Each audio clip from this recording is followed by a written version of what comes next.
Hi guys, welcome back to Warthog Defense. I'm Seth. Another day, another accidental fire in Russia. This time two military sites are up in flames.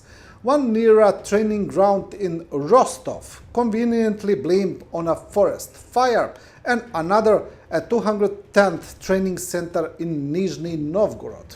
Sure, could be bad luck or just another quiet night for Ukrainian special forces.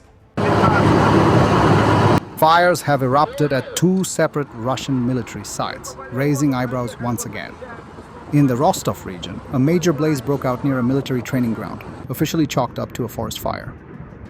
Meanwhile, in Kstovo-Nizhny Novgorod region, flames engulfed the 210th Military Training Center with no immediate explanation offered. While Russian authorities are quick to label such incidents as accidents or natural causes, the timing and targets often suggest a more deliberate hand. These accidents have become frequent, striking fuel depots, ammo warehouses, and now training centers. It's hard to ignore the pattern, given Ukraine's proven capabilities in deep strike and intelligence operations. Some observers quietly wonder if these fires are part of a broader campaign, less visible than drone strikes, but just as disruptive. Whether accidental or not, these fires continue to chip away at Russia's war machine, one coincidence at a time.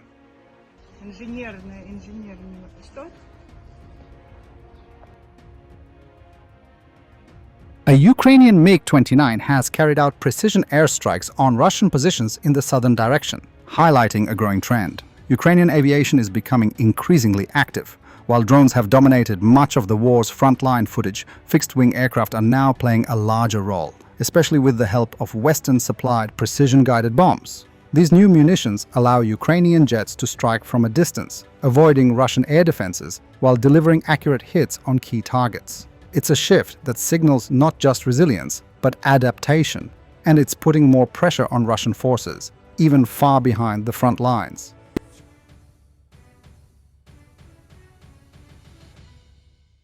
A tank crew of the 54th Mechanized Brigade destroyed an enemy barn tank in close combat while repelling a Russian assault near Siversk.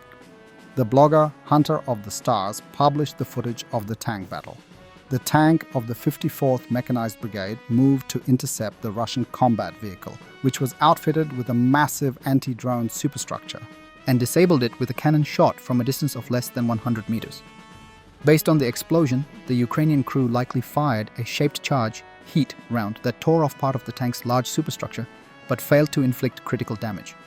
The Russian vehicle remained operational and began reversing to retreat.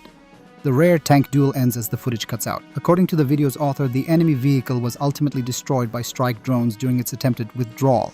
The battle took place about 2 kilometers from Siversk, where the units of Ukraine's 54th and 53rd Mechanized Brigades, along with the 4th Rapid Reaction Brigade Rubizh of the National Guard of Ukraine, are holding the line. The exact geolocation of the enemy vehicle's destruction was identified by OSINT researcher Mokleson. The footage of the tank duel is most likely part of previously unpublished videos related to the fighting on July 25th, during which soldiers from the 54th and 81st Brigades crushed a major Russian mechanized assault.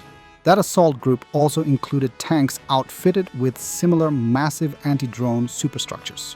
The Russian assault in the Siversk sector was supported by 6 tanks, 6 MTLB tracked vehicles, 3 armored personnel carriers, and 1 armored recovery vehicle. In addition, the enemy employed 12 trucks, 2 all-terrain vehicles, and 41 motorcycles. Nearly all the equipment used in the assault was either destroyed or abandoned on the battlefield. Only 1 BRM, 1 MTLB, and 1 vehicle remained intact. Based on the released footage, the enemy column was primarily taken out by drones, artillery fire, and well-prepared minefields laid in advance along key routes. A soldier from Ukraine's 425th Assault Regiment, Skala, single-handedly kills 3 Russians near Chuhunivka, Kharkiv region. He first chases one into retreat and finishes him, then takes out 2 more. It appears the 425th has been redeployed to contain Russian advances in this sector. As battles rage around Kupiansk and Vovchansk, Russian forces have opened a new push toward Veliki Burluk. Electronic warfare, but make it holy. In Russia, priests of the Russian Orthodox Church read FSB agents are ringing a special church bell set to jam Ukrainian drones. Fools. The service will conclude everywhere in Russia with a special bell ringing that drowns out all drones. These devices are now on fiberglass. Only bell ringing helps against them. And at the end of the upcoming week, on Friday, we have the day of Saint Seraphim of Sarov, and on Saturday, the next day, is Paratroopers Day, the day of the prophet Elijah. Paratroopers swim in fountains. Please be careful and avoid the fountains. The Syrian port of Tartus has received 2 ships loaded with grain in Russian-occupied Sevastopol, while 2 others departed Syria for Russia. The movements were reported by Katerina Yeresko, a journalist with the Sea Crime Investigative Project of the Mirotvorets Center. The Leonid Pestrikov arrived in Tartus after being loaded in occupied Sevastopol between July 3 and 16. The cargo was shipped by Agrofregat, a company operating in Russian-occupied territories of Ukraine. The cargo is believed to be grain stolen from Ukrainian regions under Russian control. Also anchored in Tartus is the Kafa, which loaded approximately 3,000 tons of barley at the Avlita terminal in Sevastopol on July 18. The exporter is Klebukom, another company implicated in grain theft from occupied Ukrainian areas. Meanwhile, the vessel Damaswave entered the Black Sea on July 11th after departing the Syrian port of Tartus. Previously, it had delivered cargo from occupied Feodosia and returned to Syria, departing Tartus again on July 5. This was the vessel's second trip along the route. The first delivery to Tartus occurred on April 18, following a stop in occupied Feodosia on March 15th. We note the resumption of the Syrian Express, Yaresko wrote. At the same time, the Sparta, a vessel owned by the Russian state-run Oboron Logistica, arrived in Tartus on July 19th. It unloaded and picked up pre-packed containers. The ship, which transports cargo for the Russian military contingent in Syria, then moved to a waiting area where a convoy is being assembled for return to the port of Baltiysk. Following the fall of the Bashar al-Assad regime, Syria's new government terminated an investment agreement in January 2025 with a Russian company that managed the civilian section of Tartus port, where Russia maintains its only overseas naval base. The agreement terminated was signed in 2019 and applied only to the port's commercial terminal. The terminal has since been transferred to Dubai-based DP World, which pledged to invest $800 million in its development and port logistics. Russia has had access to the Tartus naval facility since 1971, when it belonged to the Soviet Union.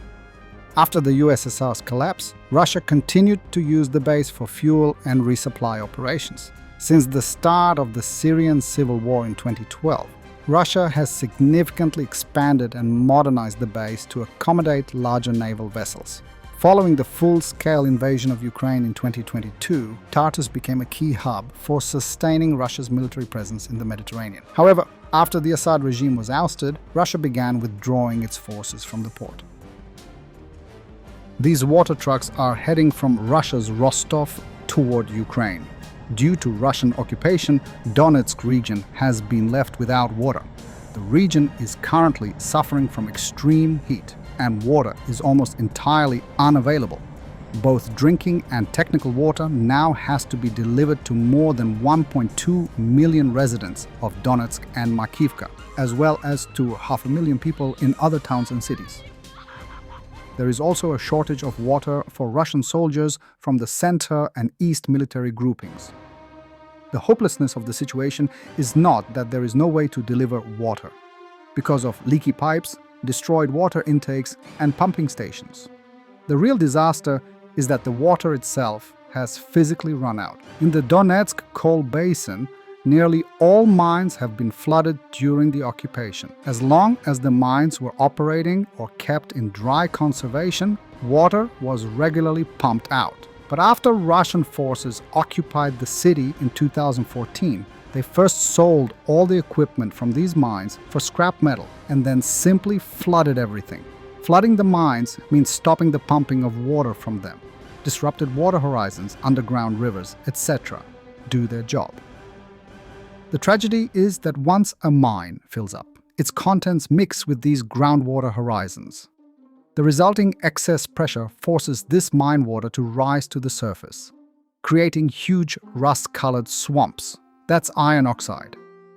As a result, all water horizons in Donbas are now unfit for any use. This is a massive environmental catastrophe that no one is talking about. Thanks for watching, and don't forget to subscribe. Also, if you want to support Warthog Defense, please become our member and get early access to new videos, exclusive members-only videos, and become administrator in comment section.